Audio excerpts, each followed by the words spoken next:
Get the power, Nintendo power. Get the clues that you can use, Nintendo power. That's right. It is 31 days of Nintendo, and it's time for Nintendo. Ooh, ooh. Not vintage. What I said was old school. If you watched the classification videos last month, you'll know what I call Gen 3. Yeah, maybe it is classic because we've got where it all started, the family computer here.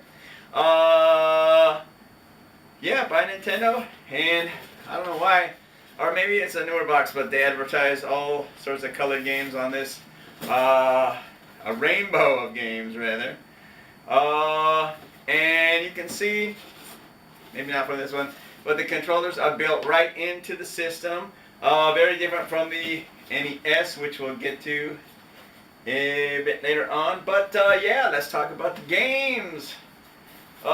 Interesting note about Japanese boxes though, a lot of them didn't have bottoms back in the day and just jumped straight to styrofoam. Oh, we got a manual. But the front of that, Topes Nishi. Okay, well, that's where it was purchased. And the contents, RF switch. Oh god, they had the hook adapters there. Oh wow. Old school stuff right there, but you saw what you can do for hopefully in my color TV game 6 video.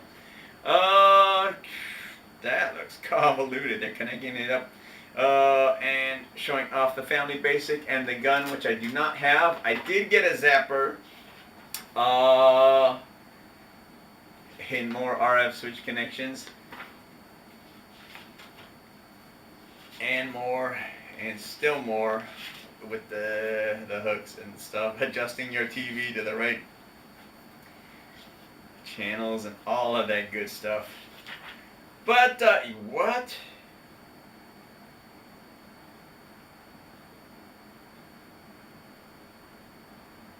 And this might even be how to repair your RF switch cable. That's bizarre.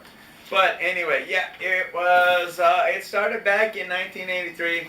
And a lot of people on the tubes are now saying that, yeah, the video game crash in 1983 was largely an American thing. And that's pretty true. Thanks, Atari. But Nintendo had to wait until 1985 before they released the Nintendo Entertainment System here, and I've got the Mini. Let's open this up too.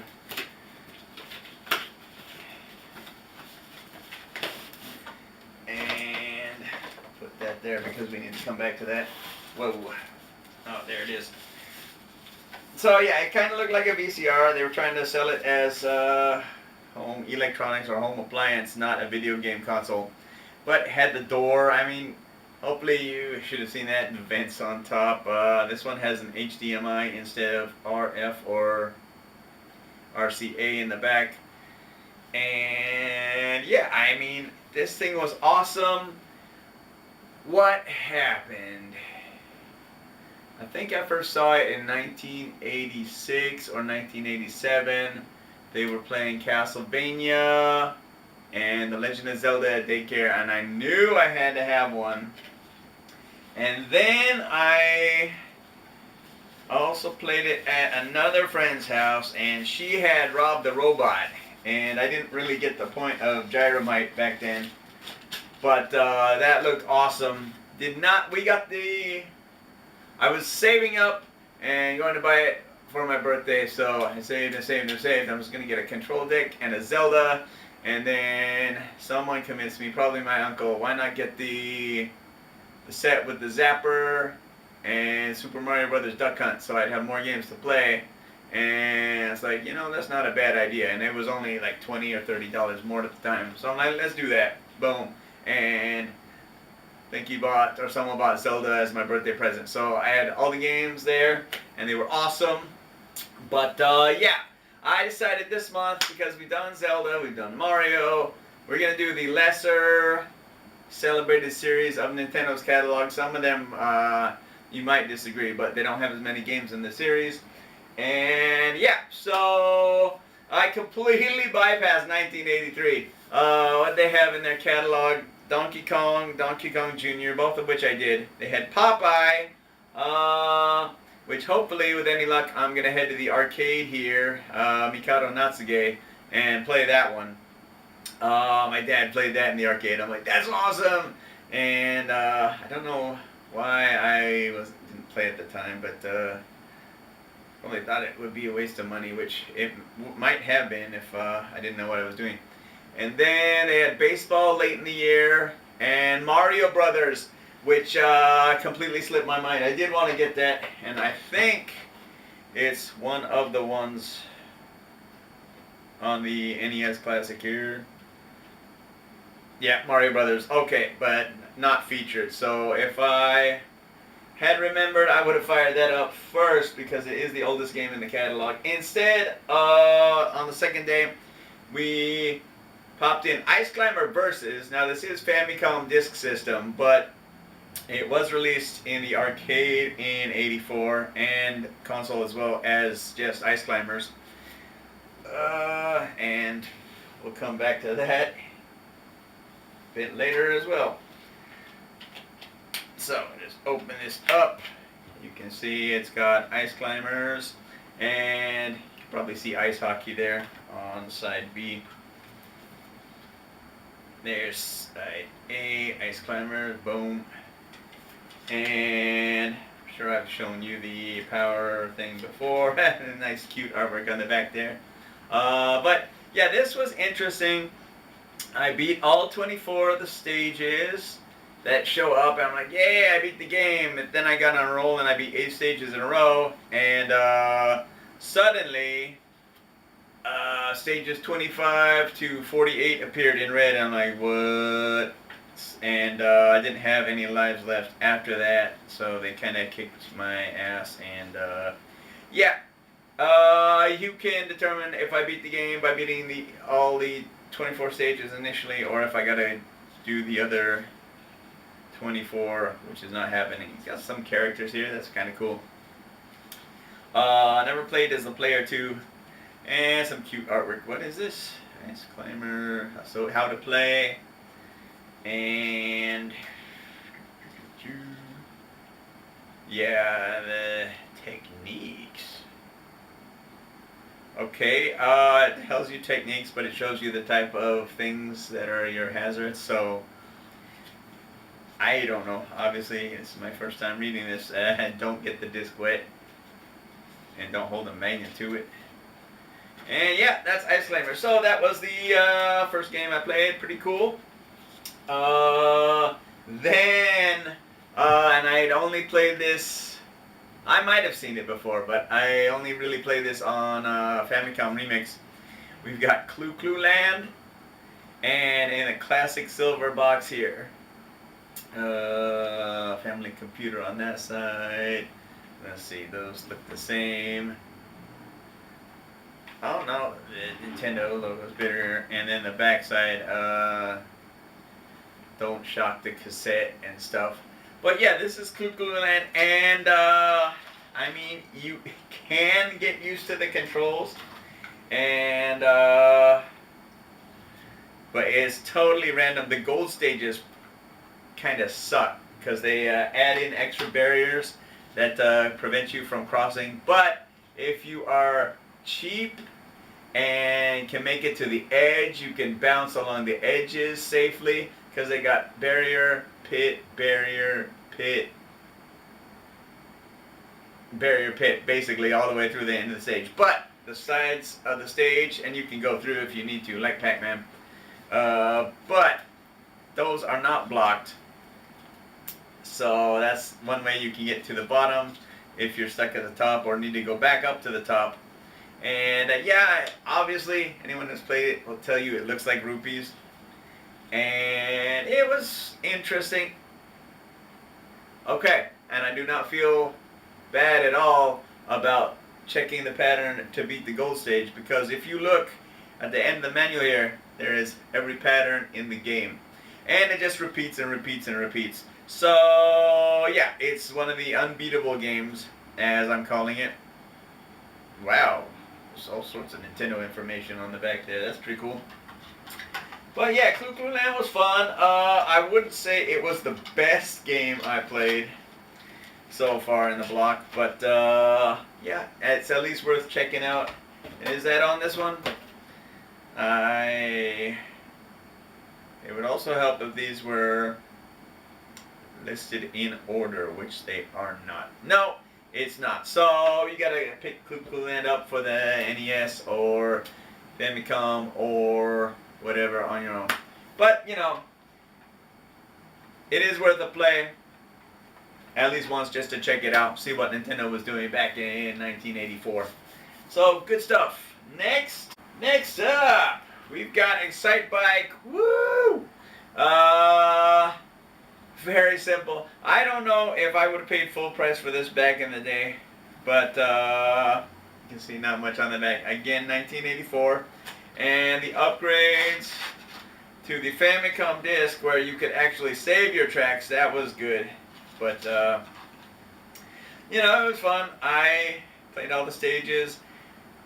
Not sure, again, if you can actually beat the game, but because they seem to just repeat the stages and lowering the base time there. Excite Bike here on the red cart. Some information on the back. And manual here with some more Nintendo information on the back. So some precautions. And it's very simple. You know, you got the button to hit the gas. The B button hits your super speed, and if your engine gets too hot, you stall, and you have to wait till it cools down, which really sucks. And then up, down changes lanes, and left, right angles your bike for a wheelie or when you need to land, because if you endo, then you'll lose a lot of time there. But yeah, and they even tell you how to play there. Man, this manual is tiny. Not much there. Then they talk about design mode, and that's cool. Very limited options, but you know, you get to make your own track, and there are all the options. So they go from mountains to big hills and angles and pits and the oil stains that slow you down, all that good stuff, or oil spills. But yeah, Excite Bike was fun. Again, maybe not one of my favorite games, but it's good to play once in a while. And I guess if you design a course and your friends like it, then that's cool.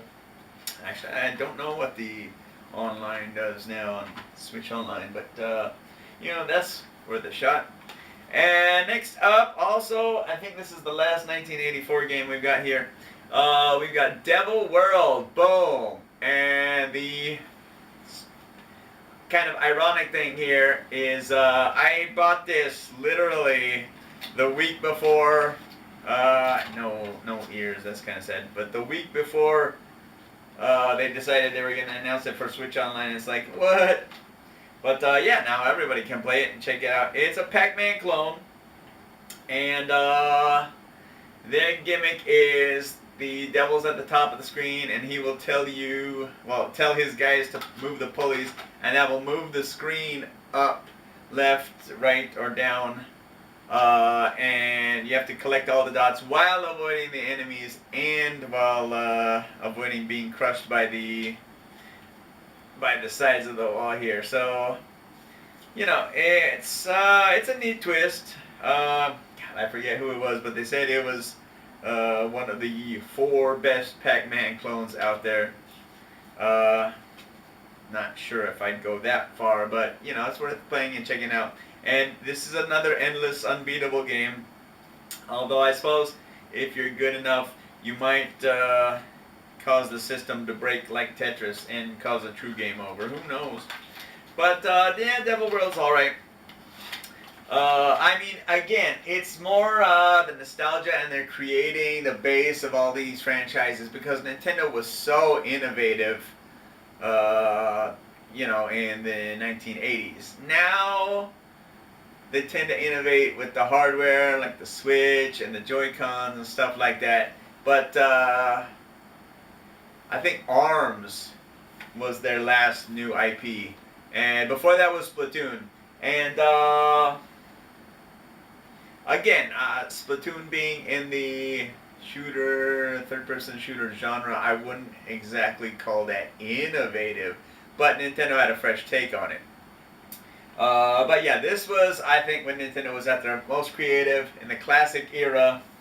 And then, like we said, at my friend's house, we got to play Gyro. So that'll probably be the next video here, an unboxing and assembly video of here. But yeah, we're going to play Gyromite today. And this one I know you can beat. And what was it? Awesome Games Done Quick. Peanut Butter the dog. This awesome Shiba Inu, who can hit the left button or A button, B button, probably B button, A button, and both at the same time if he hits it in the center. And like he a dog beat Gyromite, so that was awesome. So I look forward to playing that. And for myself, not just at a friend's house where I don't know what's going on. Now we're going to play this and have some fun by ourselves. We got the manual here as well with Rob the Robot right on the front. Gyro, Setsume Show. So it says where to put him, and it looks like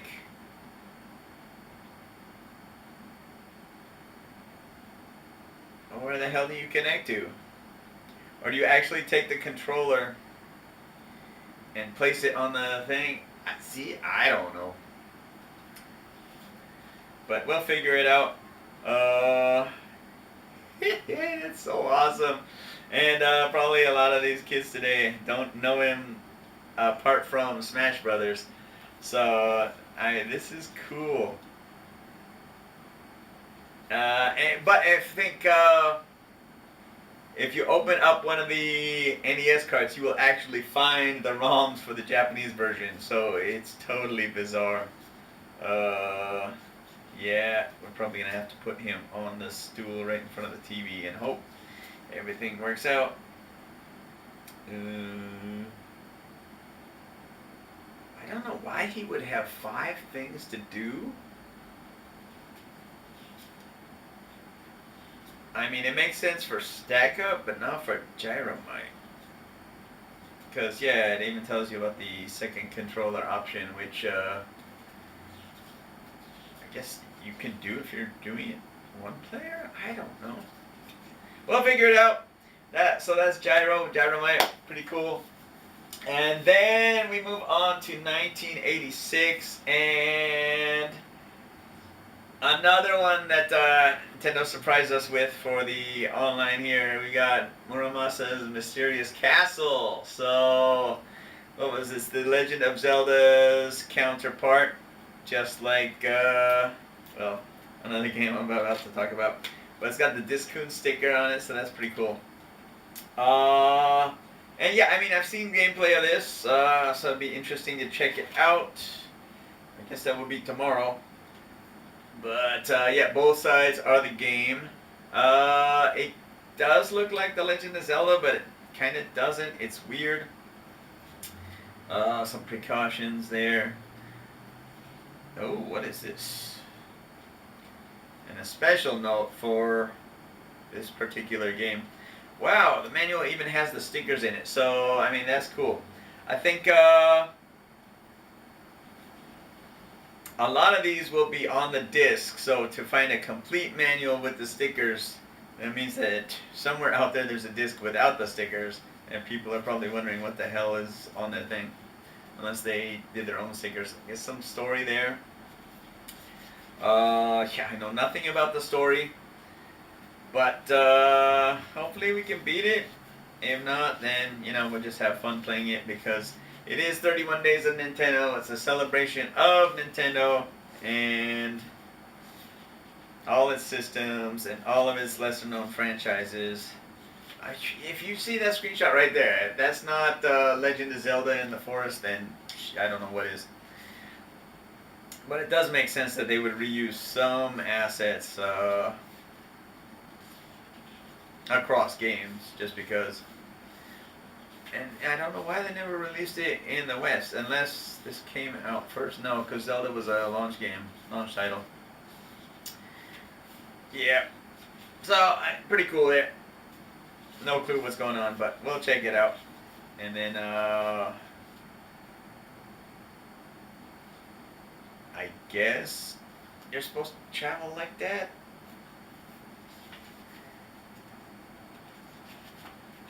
You can power up your sword and do whirlwind attacks apparently and stuff like that. So, yeah, Muramasa's Mysterious Castle. That will be interesting to check out here shortly. Put this back here. Of course, shout out to my shirt, which my friends gave me. I don't get older, I level up, and those who know me know that's pretty much true. Can't get rid of that fuzz, but oh well. That's what happens when you're cleaning, as you know from the other video. Next up, you've got Kid Icarus, and apparently this is the counterpart to Metroid, believe it or not. But, I mean, Kid Icarus has its own fan base here. As it should. I mean, it's a great game. They've only done it with 3 in the franchise. And originally I had planned to do like a Kid Icarus block with all 3 games, but I didn't get the Game Boy game. And a Punch-Out block. Stuff like that. Smash Brothers block. But at the end of the day, it's like, no, let's celebrate all the franchises and play as many as we can. So let's see. Also complete with stickers. So maybe they came with stickers, or maybe those are replacement stickers. Who knows? Some story action. More story action. Even more story action. Wow, lots of story here. And I mean, the gameplay is cool. The leveling is a good idea, but the fact that all the numbers are hidden is a little bit frustrating. Because you do level up and you get the currency and you can buy your upgraded bow and stuff like that. But if it's all in the background and you don't know how far you've come, then you don't know what you need to do or what you don't need to do. So that's a little bit annoying. And it does still feature screen wrapping, which I guess Ice Climbers was excellent. And that's a pro tip for Ice Climbers. If you are worried about falling down too many levels, just chill on the side while those little fuzzballs rebuild the road, and then you can fall safely from above without worrying about dying. So there you go. Guess these are some items here. Again, I saw this played. I've never really played it myself, and some enemy doodles. But yeah, I'm really looking forward to playing this. Hopefully we can beat it. And yeah, there's Palutena, which again, some people might know her, or Pit from Smash Brothers, which is cool. But this is the OG game right there. So Kid Icarus for the Famicom disk system. Check it out. Boom. And we know that has to be on here. That's but it's not headlined. Oh wow. Where are you? Yeah, Kid Icarus right there. Okay, it's headlined. Super Mario Brothers, Legend of Zelda, Kirby's Adventure, Donkey Kong, Super Mario Brothers 3, Pac-Man, Metroid, Mega Man 2, Final Fantasy, Castlevania, Ninja Gaiden, Punch-Out. Okay, it's hard to argue against those, but yeah. Okay, so that was Kid Icarus. Good stuff. Next, we said Punch-Out, and yes, we do have Mike Tyson's Punch-Out. Boom. Let's open this up. Check it out. You got that on the back too. Now I know they lost the license, so they changed it to Punch-Out and they added Mr. Dream. But if you're gonna play the proper version, why wouldn't you play Punch-Out? Boom.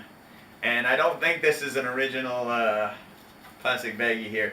It also comes with a dictionary, which is kind of neat. Doc and Mac Kaiwa. So it has their oh wait, are you telling me the game's in English and This is the translation for Japanese. Wow, that's wild. That's what it looks like. That's exactly what this is. Okay, cool. Yep. Again, so you got the English screenshots and then the Japanese text right next to it. That's cool. Okay. So, hey, well, I mean, a lot of these games can be played no matter what.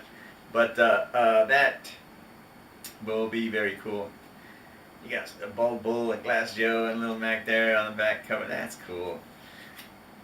And let's see here. So, also, I was not able to get a gold card for this. Apparently, if you sent in a top score in golf, you could get a gold card.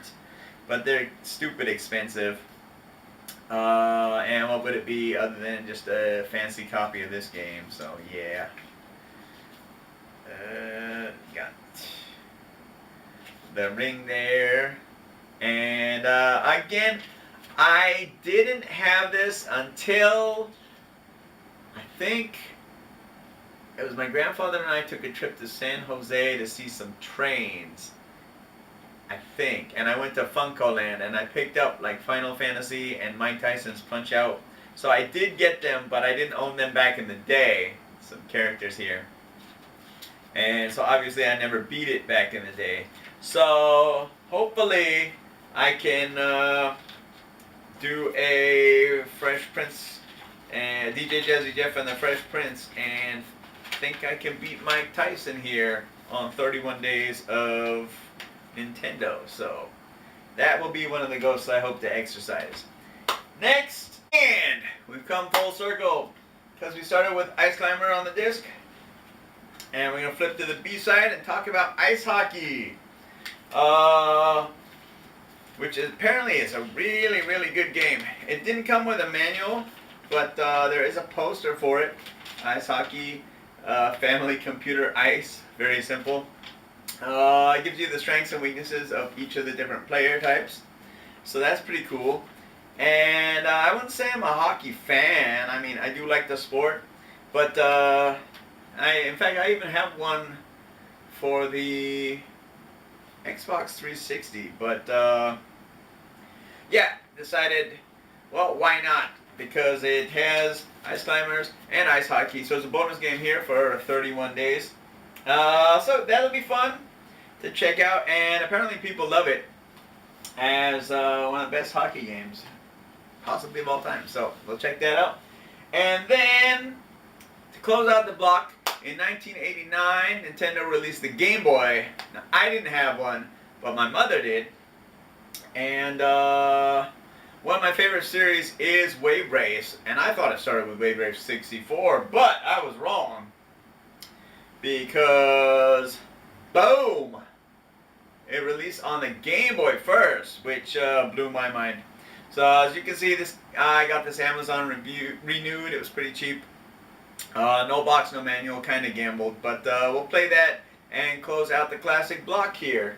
Now for a lot of these games, like we said, I've been showing off the NES Classic. You can get these too.